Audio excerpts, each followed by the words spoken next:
Hello and welcome to another fun night of chess and psychology.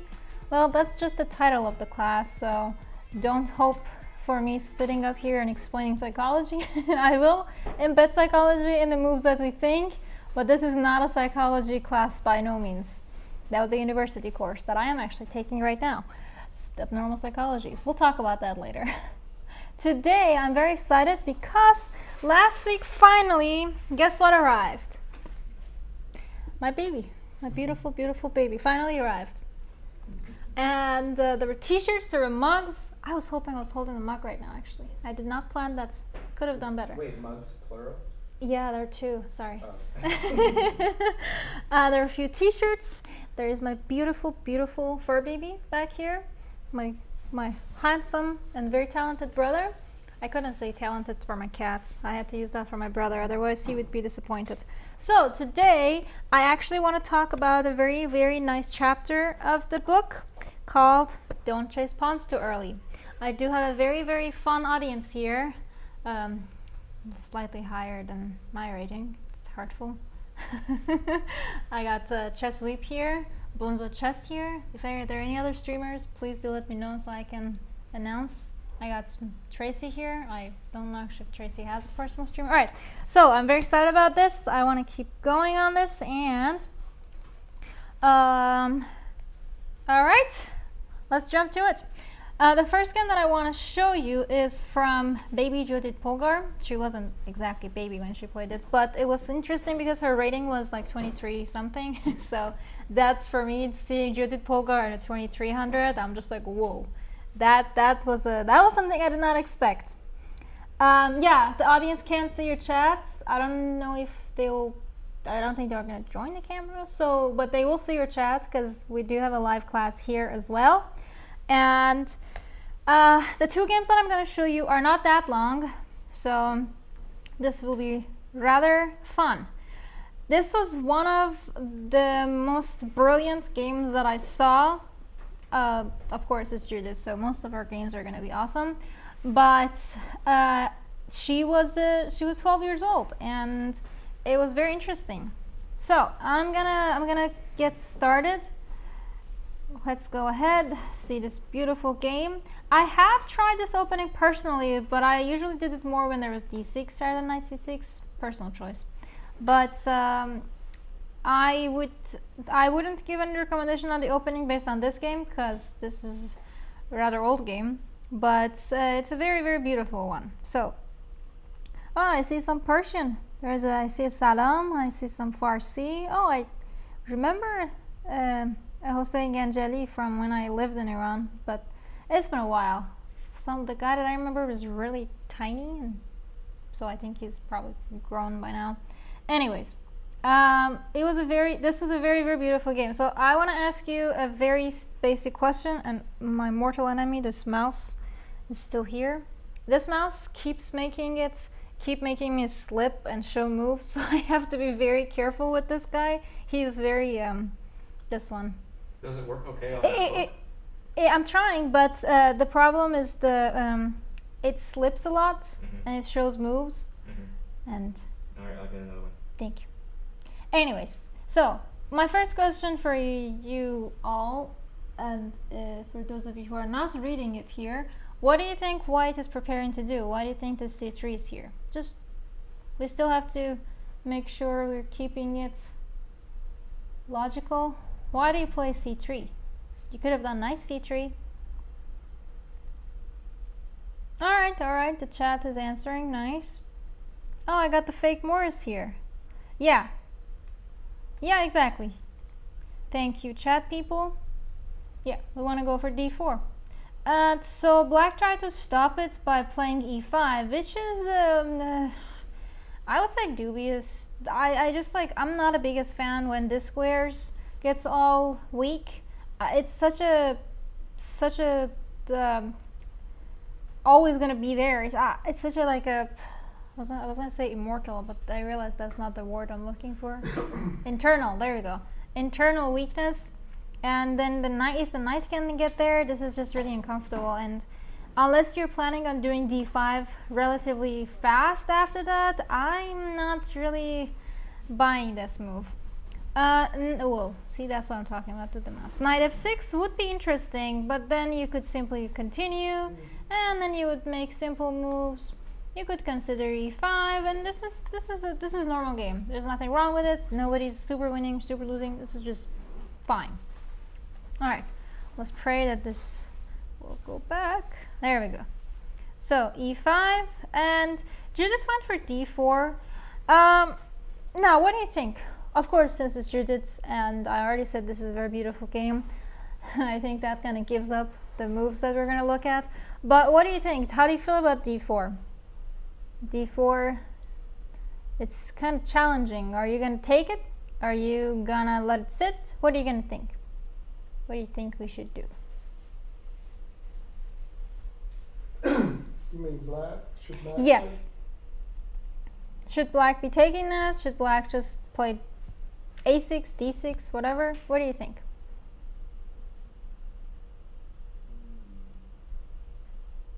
Rather take a pawn and then suffer. That's the mentality. Thank you. Yeah. You did right. You came to my class hungry, didn't you? I That's the advice I've been giving my students, because my schedule blew up and I ended up with like few dozen students.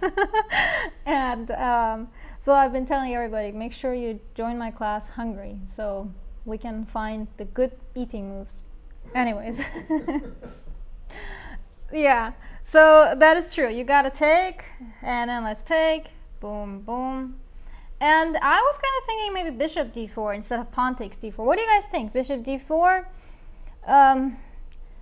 The bishop in the center, is that comfortable for black? Because if there's no real, trouble with it, and my in-person people, don't look at that side of the board. Just focus on, or take your glasses off. That.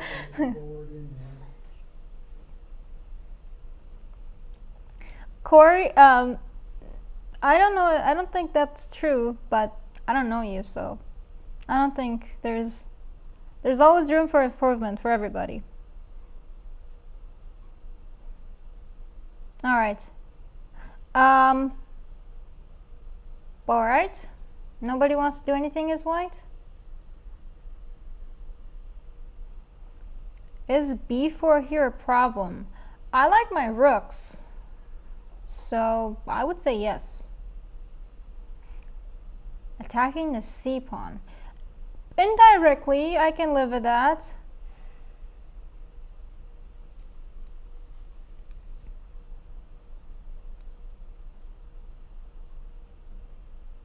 So, how are we feeling? How much do we like that bishop on d4? Should we attack it? Should we just ignore it? I see some knight c3, aka ignorance, or rook e1, which is again ignoring it.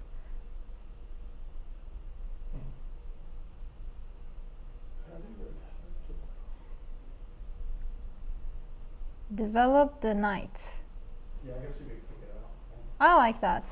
I prefer bishop e3. My reasoning is if you were to take it... Oh, yay, mouse. And T. Ben Simon's the rescue, thank you. And then we could take that. And black is a pawn up, but how do you actually plan to develop your pieces? What do you plan to do? Knight f6? Sure.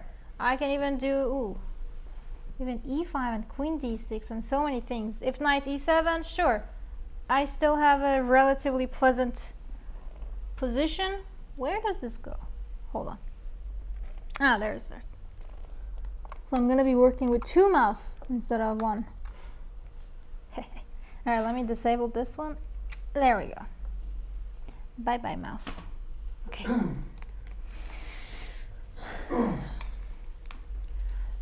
This is fine for white. I think with bishop e3, the only thing that you would have to kind of make sure that we're comfortable with is bishop b2. Even though you see a nice question mark here, you will be losing your rook. So it's important to be comfortable with that sacrifice. So bishop b2, you get knight d2, develop, take, take, and there's a nice route for the knight as well. And now, this is also under attack.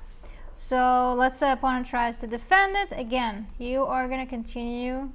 I was considered rook d1, but bishop f4 is also same thing. You're gonna. This is just too good to be true. All your pieces are super active.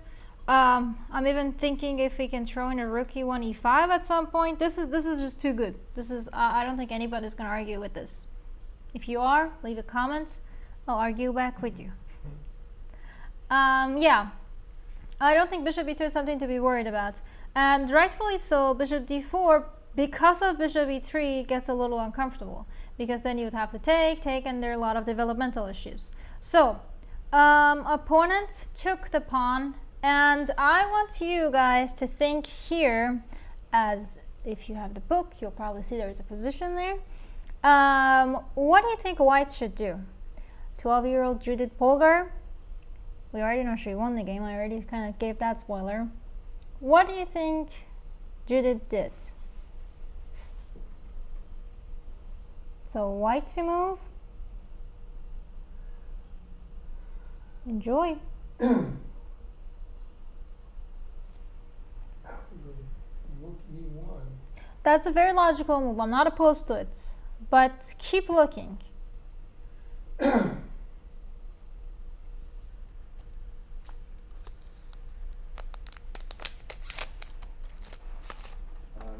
E5 Interesting. Why? to delay development of the knight. So let's say e5. What if bishop takes? Then rook e1. Okay, then you're pinning it, and then f4 is coming up, so that's fine. So e5. What if knight goes to e7?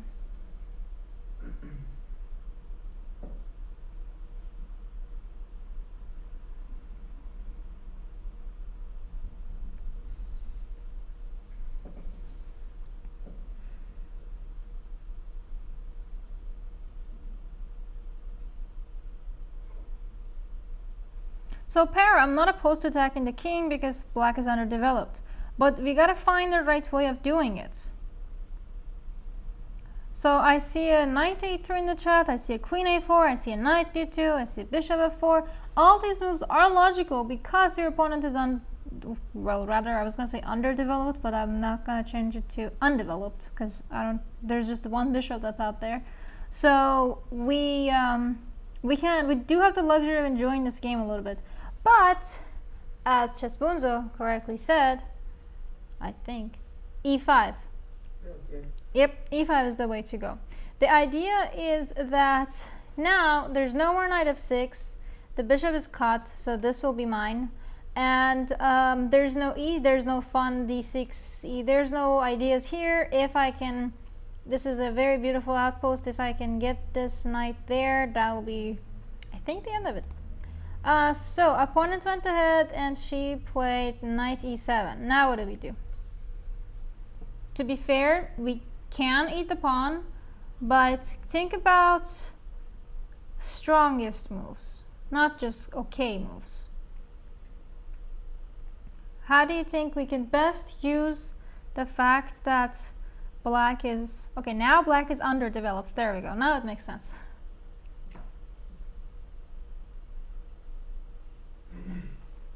Bishop g5. I like it. Why? What if they just castle?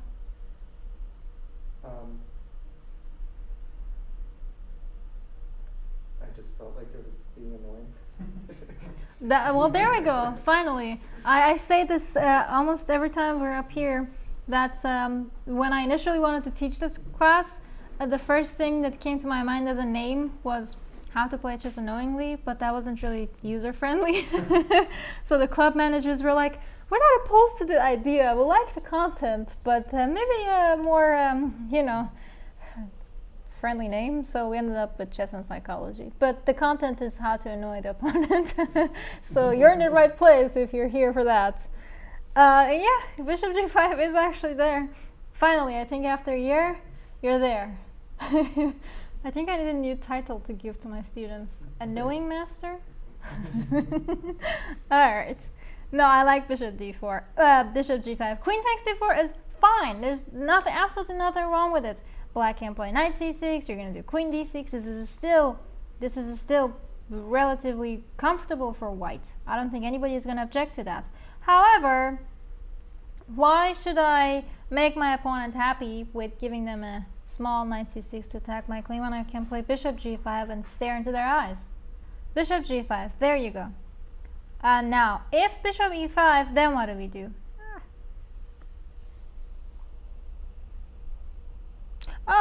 Here is our friend.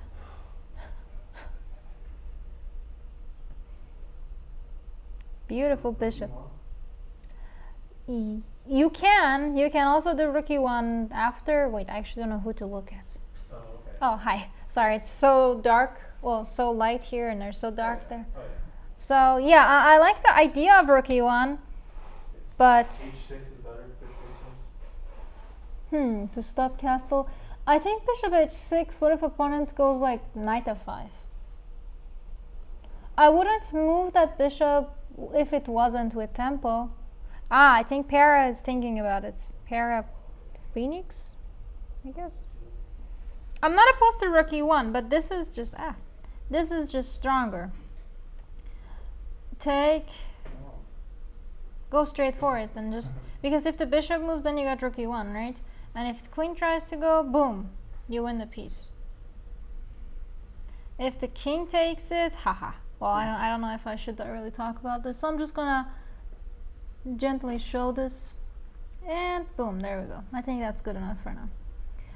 There was another thing. So rook e1, as how I'm not opposed to it, I also don't necessarily love it because, you know, people tend to find weirdly good moves under pressure. So this is when people would find weirdly good moves under pressure, and then it's just, you would have to move the bishop again, and then they can try to knight f5 it, they can just king f5. It's just too much hassle to deal with. Just don't even go there. If rook e1 gives opponents a tempo, don't even go for it.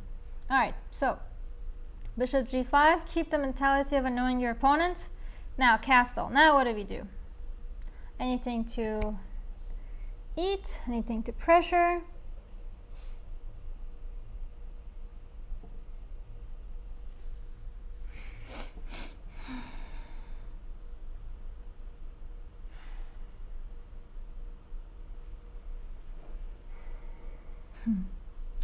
Scott, one thing that I've realized is that sometimes I don't have enough words to describe what I want to describe, so I just come up with words and people don't understand. So yeah. I just don't like that pawn in the center of the board. Well, they eat it. I would. There you go. I'm glad we agree on that. There you go. Yeah. Knight c6. They want to exchange queens. We don't want to exchange queens because, okay, there's so many reasons. Which one should I choose? Let's go with the my pieces are under attack. I think that's a good start. And there's this too. And then the other part of it is that you have a dynamic advantage. If you had like an extra rook and your opponents proposed a queen exchange, I would be like, yeah, why not? I have an extra rook. I don't need to attack. I can just enjoy my opponents. They'll be annoyed enough with the less rook. But the problem is that because I don't really have that that stable advantage, I just have better piece activity, better space. Okay, to be fair, I do have a nice square, but I don't want to bother myself with having to deal with lack of queens. I'm just gonna continue with my attack. Exactly. And even if queen d8 worked and I wasn't losing a piece, I wouldn't still do it. Even if bishop d8 to exchange the queens. All right, opponent went queen b6. This is a simple move. Knight b3, just simply defending the bishop. Your knight is getting developed. You might want to consider some stuff like that, but again, keep in mind that the bishop could fall. So let's see. In the game, black played bishop takes e5. What do you think? Greedy or good? Well, there's the question mark. Ah, well, that gives it away. I agree, it is quite sad state of development for black. I would say it's questionable. All right. That's a good answer. It is. Even Lichess is questioning it, huh? So what do you think white should do? And or you can tell me what do you think black should have done instead of bishop takes e5.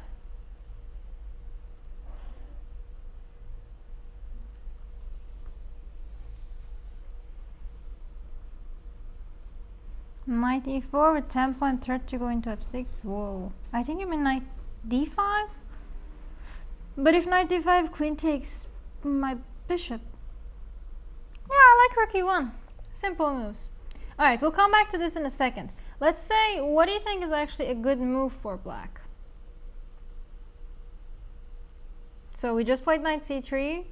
Black to move. Black has that very unfortunate bishop stuck behind pawns.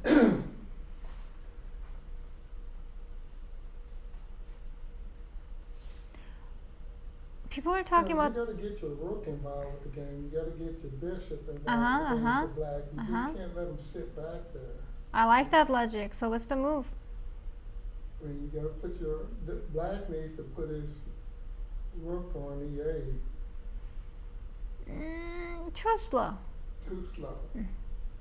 Then he's gonna have to move his d pawn out. Yes, I'll give you a small. I guess, well, you kind of mentioned it, but I'll give you a small hint anyways, because the knight is kind of preoccupied defending this bishop, and this bishop kind of has half an eye on this knight.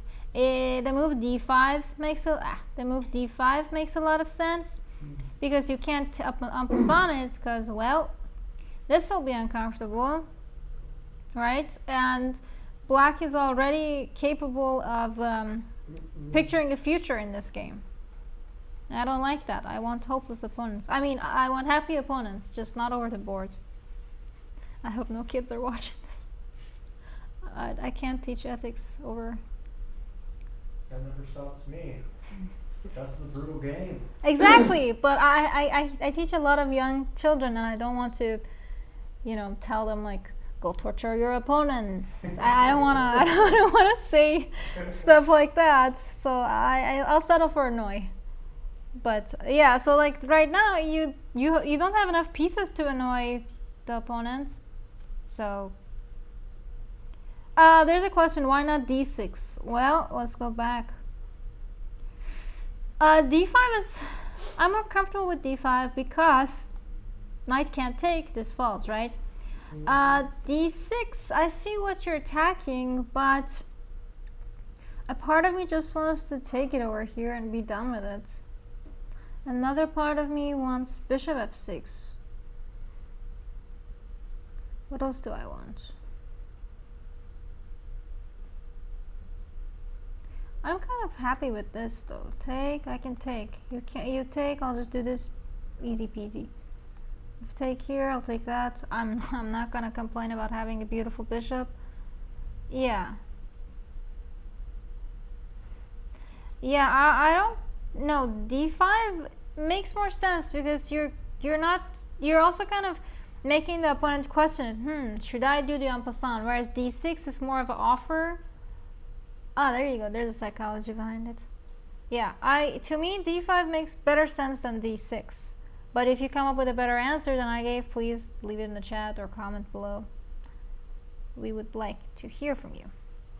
So opponent did bishop e5, which we said to, and then we talked about rook e1, and then we talked about, well, actually that's where we stopped. Now, what do you think is the best move for black?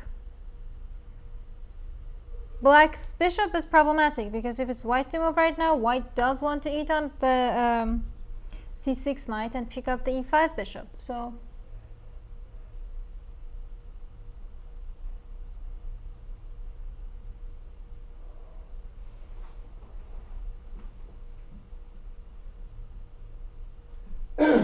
bishop g7 is natural. Is it?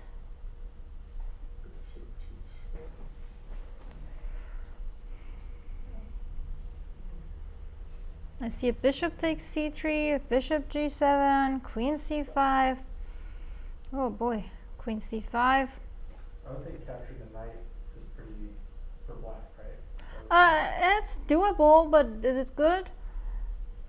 We'll talk. We'll come back to that in a second. Queen c5. The first problem I see with this is, what if I'll just do bishop takes c6? Because if pawn takes, I have bishop e7, and I'm doing a beautiful fork to your queen and rook. If bishop takes c6, if queen takes, your bishop drops. If because queen c5 wasn't, that would be nice. If queen c5 take, this is also a possibility, but I'm just thinking about enjoying this. I don't see any problems with this.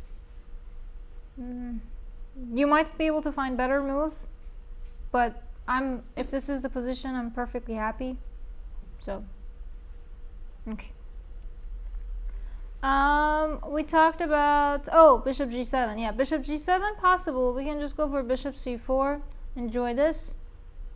If you eat my pawn, my knight is free, and I'll just do this, and you can't really escape that.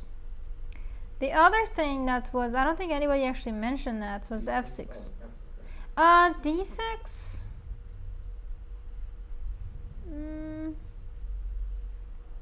That idea of bishop f6 still exists.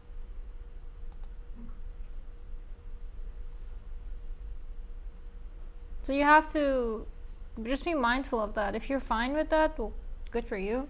But I'm not comfortable with that, with bishop f6 existing. Anyways, f6 would be the best one. And after f6, white probably have to do like bishop h6, rook moves, check. And there's a rook e6. Now, white to move, what do you think we should do? We could take the rook, but do we have anything better?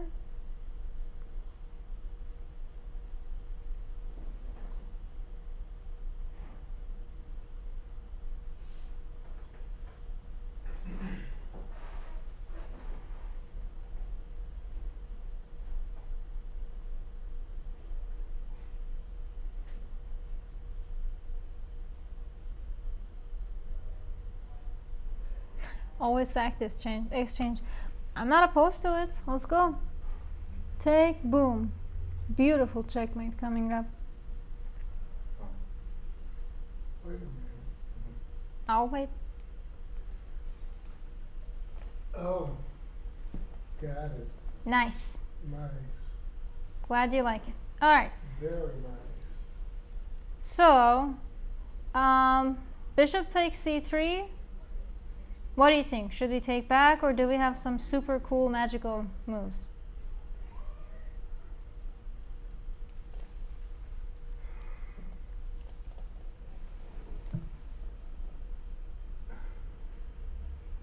Well, you've given up a lot.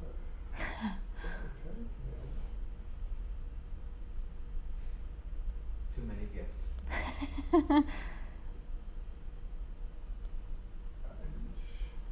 I would have to take it. I would like to take it. I'm not going to let you have a bishop there. I'm going to take it. You got to. See you anyway. So, do we have a verdict? Are we just going to take that back? Or any bishop moves? Any weird, cool rook moves? Or are we just going to go vanilla and just take the bishop?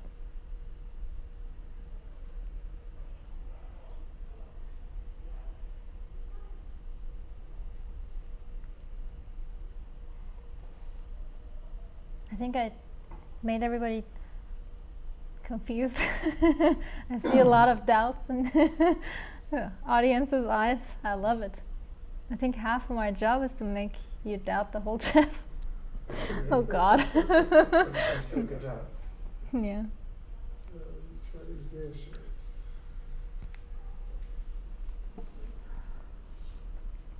All right. Let's just take it. Alright. Let's just go for. Let's just take it slow. Just take the bishop one step at a time. They'll take your bishop. Then what do you do?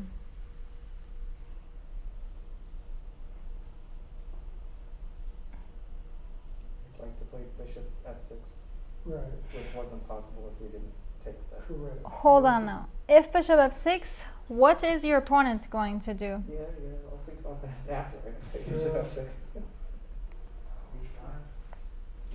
H5. So, No. Queen h6. yep. Yep, yep. And it's funny, we have a very, very beautiful H6. checkmate there, but that's not the only thing that's coming up. Ooh, What if opponent plays queen f5 now? They're stopping bishop f6, right? Mhm. So,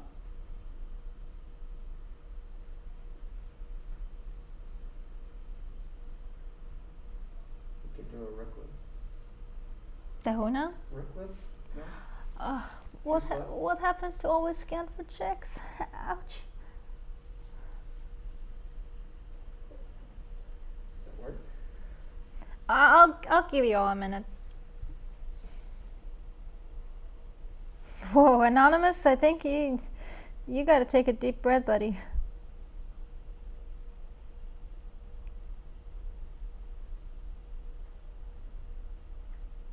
Why is it that people are just loving g4? Opponent will take with check.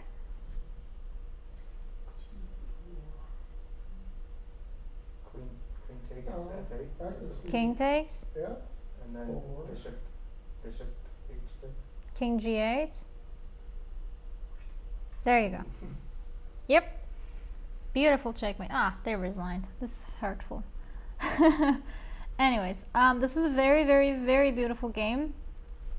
And yeah, unfortunately, black resigned. I hate it when opponents do that. Like, if I've already gotten this beautiful checkmate, at least grant me the pleasure of doing it, right?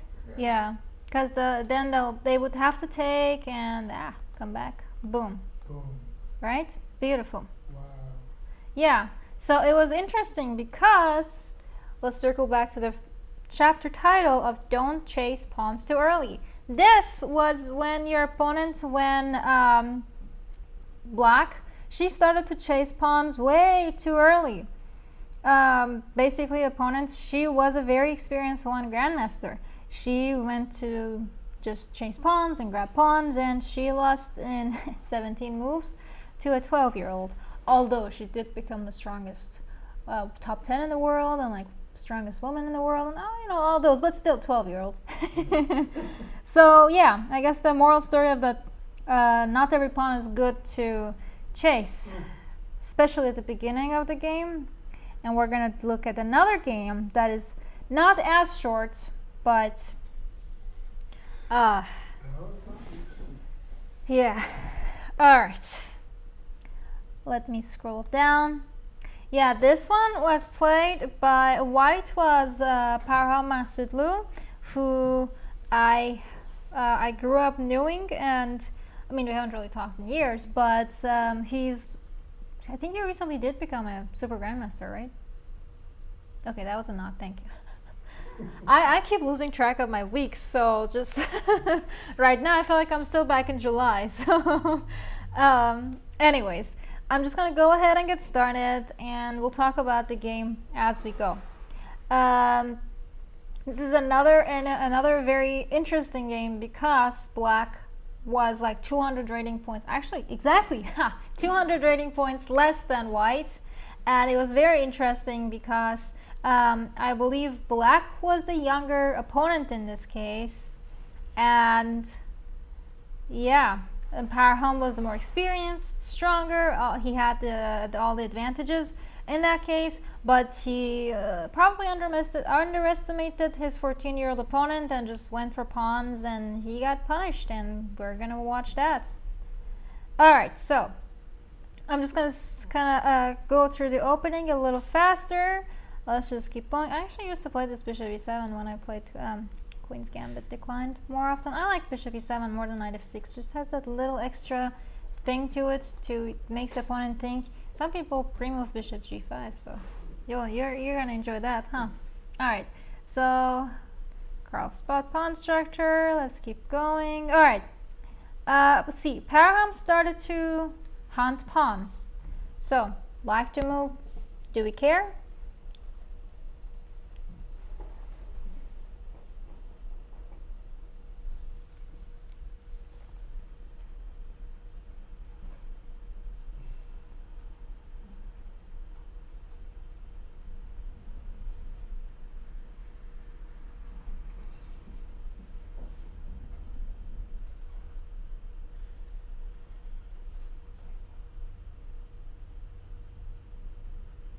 Okay, how's chat doing? Okay, chat's thinking knight c6, double dare.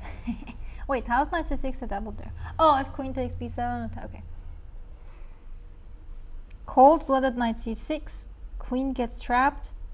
Okay, somebody cares about the b7 pawn. Well, buddy, this chapter is for you.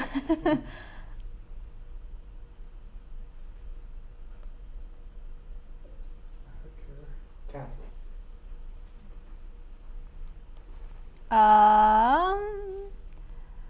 Okay, we have a certain degree of not caring. Even if I don't want to care, I still want to care about development. I'm not saying castling is a bad idea, but might be you might want to consider developing your knight before that, because if you don't, then queen takes b7, they'll be attacking your rook. Yeah, then I was You going to play have to knight go to b. knight to d2. Oh, Knight b d7. Knight d7. Alright, yeah, but then the d5 pawn is weak, the c7 pawn is weak, there's just way too many Okay, so wobbly stuff. I say the knight b d7 first. I'm gonna go with Or knight just there c6. first, okay. Yeah. If you take it, nah, I'm just gonna Okay. join forces on this weak square. Oh, I see a knight a5 first. Knight a5, what would you do if their queen b5, for example? You'd have to play pawn to c6, then the queen can just go back somewhere. I'm just gonna put it here. Your knight is a little weird on a5. Knight b4 makes more sense. I actually have a serious threat for you. You gotta play rook c1. It is possible to do bishop b5, but we can simply ignore it. This would be a little bit better for white, but you can do like a tiny fake castle. So opponents, Parham point rook c1, and black just castled. Now, why knight c2 is not a good idea? As you see, there's a question. Why would it be a good idea? You tell me. It's a check. Actually, it's a good one.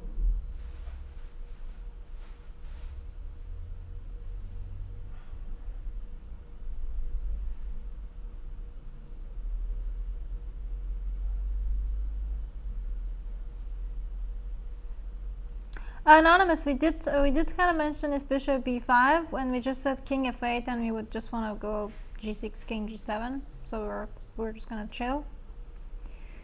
Well, if king d2 was the answer, we would be happy. So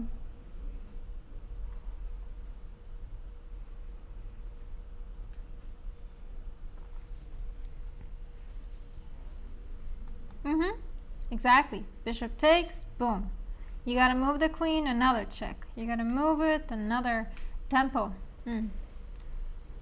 White would just go attack, attack, attack, attack. Alright, let's go back. So let's say not knight c2. Let's just do the logical castling. Queen takes c7. Kind of gotta exchange it. So we're not trying to trap the queen. That's not the idea here. The idea is to use our piece activity. Opponent is 2 pawns up, but black is totally fine. Alright.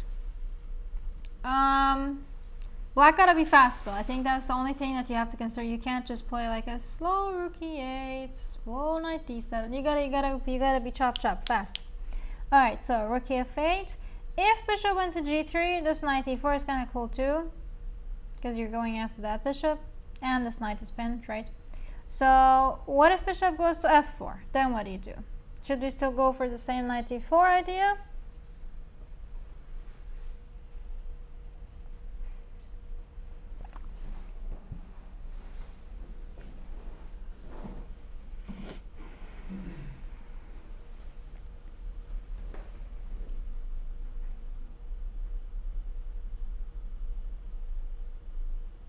G6. Why? Knight takes A2. Whoa, whoa, whoa, whoa. Knight takes A2. Take your time.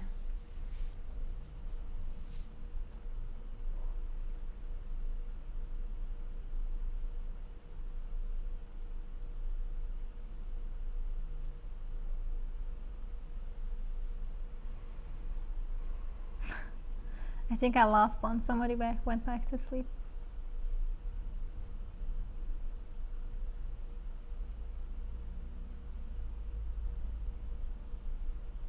All right, 94. Yes, let's go for it.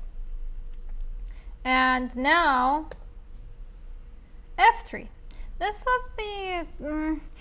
I think this was a point that I started to question it. The game. G4 seems to be a little more played by other people. So G4, take, then take, and this is, you just give those 2 pawns back, and this is fine. White just spends time developing, and nobody's better, nobody's worse. This is just okay position, very playable. So the fact that I think white was a little greedy and didn't want to give these pawns back. Okay, there's like an A3.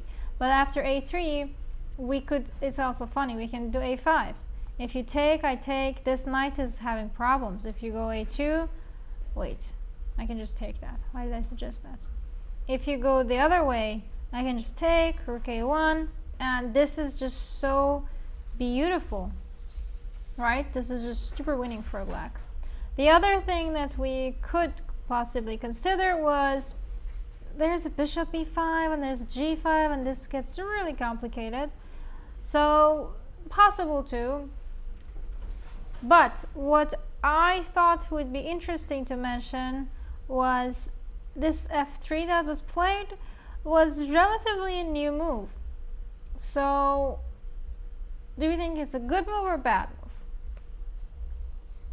And what should black do? For who? Black or white? Yeah, what do you think black should do now?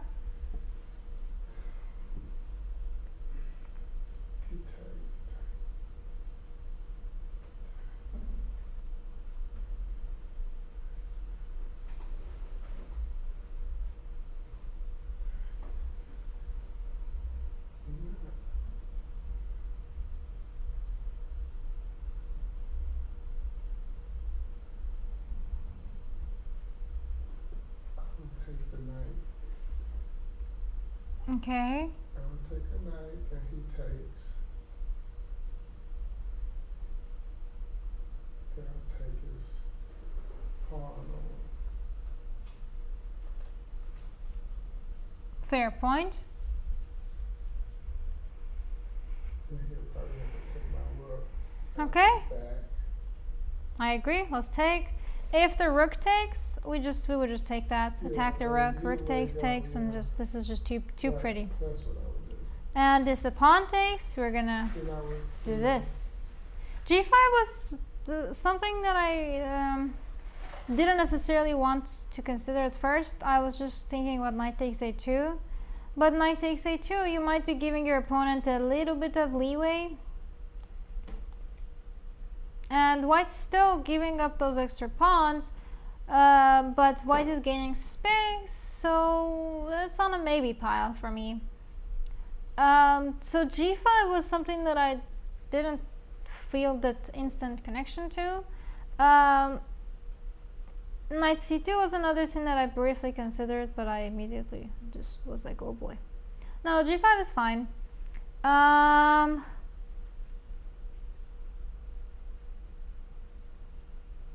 And after g5, bishop went away, and then black played a5. So black has way too much patience. I would have eaten this like 5 times already. So yeah. I couldn't do that. Yeah, this is relatively interesting because you're truly like knowing your opponent. Like at some point, I think one of the things that white would be quite bothered with is like, are you gonna finally eat that pawn? Like truly, if you're not gonna eat it, then I'm gonna move it. Like that question of like, when are they gonna eat it? Are they ever gonna eat it? So that's also like that suspense, I guess. That tension is rather uncomfortable. So, bishop g3, a5, and a4 was finally played. So white made a decision that I'm gonna save my pawn. Interestingly enough, if a3 was played, we would do knight a2, they would eat this, and then we would push over here. Again, this is relatively comfortable because we are still attacking a bunch of stuff. We still have very, very pretty developments, and I don't really see how white can have much of a compensation. So, sorry, Parham.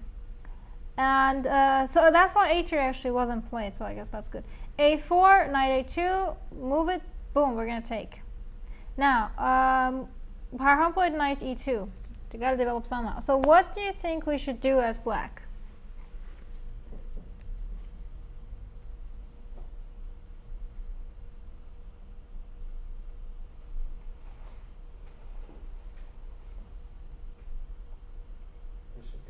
Bishop, yeah. Mm-hmm. Yep. Develop that bishop. Exactly. Great job.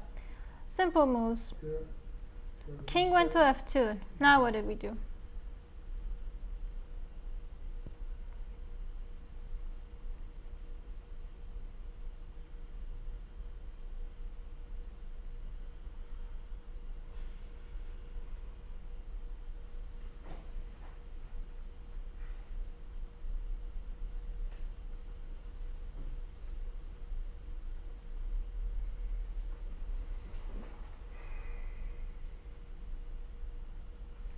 Trading knights is favorable for whites who don't do it. I'm not opposed to that, Para. Thanks. What? Oh, somebody in the chat. They're mentioning bishop again. Well, bishop where? I need more. Knight takes knight, bishop takes, rook c2 is an option. It is an option, but do you have anything better? Better?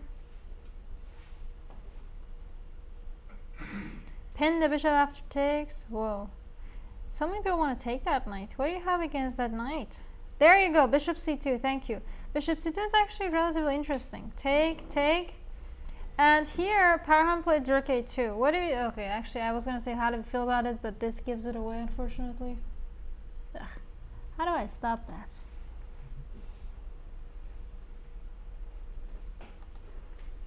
No?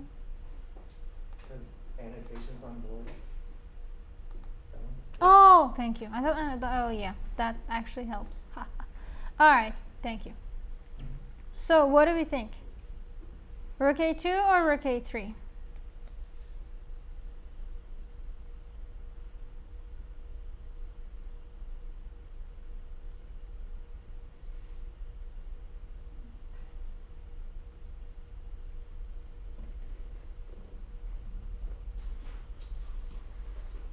What's wrong with take the knight and rook c2? You're helping your opponent develop. Rook c2, then opponent can simply just develop the rook.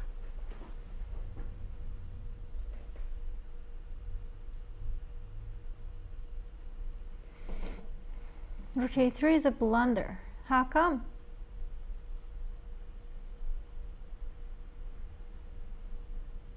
Okay, you're saying rook a3, then there would be bishop b2. Yes and no, because after bishop b2, there is rook a2.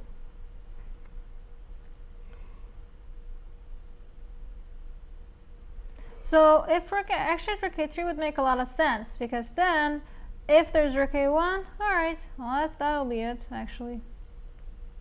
Yeah, so it's very like a high type of feeling, but this rook a3 was the only move that had the potential of saving the game, because, well, what can black do here? If it's white to move, white is just going to develop. If you give white two moves, then white is the one asking for a win.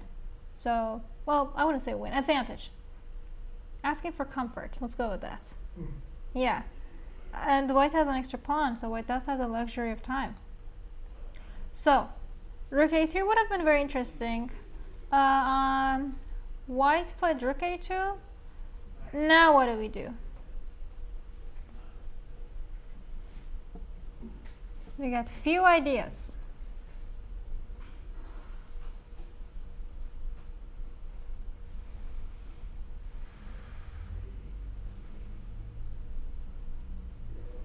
Does bishop e4 work? I don't want to give up free stuff. If the rook on a8 was active, black would be crushing. I'm not, yeah, I mean, if that rook was on like b1, yeah. Move rook. Oh, wait a second. What is your opponent attacking?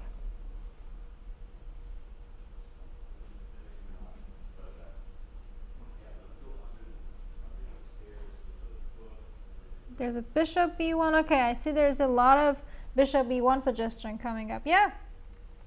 And the rook e1, rook e2 was just the last of it. Instead of rook a2, instead of rook e2, rook a3 would again make sense. If up here, then alright, bishop e2. Wait a second. Take, up there, double up. Whoops, sorry. Possible, but I mean, black has definitely advantage, but still not as comfortable as what happened in the game. So still keep in mind that we shouldn't make our opponents super comfortable. We should still make them work for it. And so rook b3 was another idea. So rook c. What about bishop b3 instead of bishop b1? Oh, bishop b3, rook a3. And then I wanted to put it on c4. I wouldn't mind if they exchanged. I think. Oh, sorry.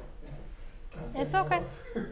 It's too dark. I can't even see who's talking. Tracy, was that you? Yeah, that's true. Alright. Rook a2, bishop b1, rook e2, rook c4. Beautiful. A lot of stuff to eat. My opponent went to rook c2. I'm just not sure if I like this. Yeah, if take, I think the only trick is like there's this rook c1. And if take, they take this. Bishop b3, and they'll be able to hold the draw. But I'm not obligated to take that. To date that rook. That too. But still, I don't have to do anything to this rook. I can just let it be. Right? So, no. Okay. Bad mouse. That was actually me, not the mouse. Sorry. Black to move, what do we do? And don't forget, what's the first thing we should always think of? Thank you. And where is your check? Where is your check? What? Bishop e1 is There you go. Take and Oh, boom. yeah. And okay, this is just winning. Double up the rooks. Enjoy this. And that should be the end of it. Yeah. So Parham just resigned, and yeah. It was a very, very interesting game that Black played, with 200 points less, much younger. And again, don't eat material when not ready. I think there's also a chapter. we changed out the names a lot, but there is a chapter in the book that is actually encouraging eating. And we actually, at the end of it, we do have a fun little recipe thing. I won't tell much about it. You gotta get it to see it. But like, there's a chapter that's literally telling you grab it while you can, eat it. The other one, right now, this one is don't chase pawns too early. So we are showing you both sides of it, on when to eat, when not to eat. But it is a very, very, there's also something about wine. Turn water into wine. I actually don't like wine. I like a very specific wine. I got spoiled because I found the perfect wine. Anyways, so I'm gonna let that sit. I'm gonna show my book baby one more time.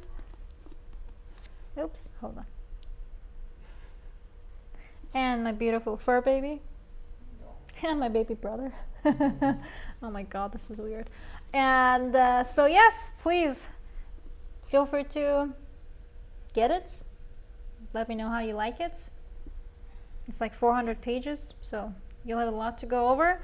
And for those of you who will be staying around, we will do a switch to Twitch, and we will be analyzing your games. So please do have games ready. Join us on Lichess. I want to say about 10 minutes. No more. I think 10 minutes is a good point. And yeah, join us there for a fun analyze your game.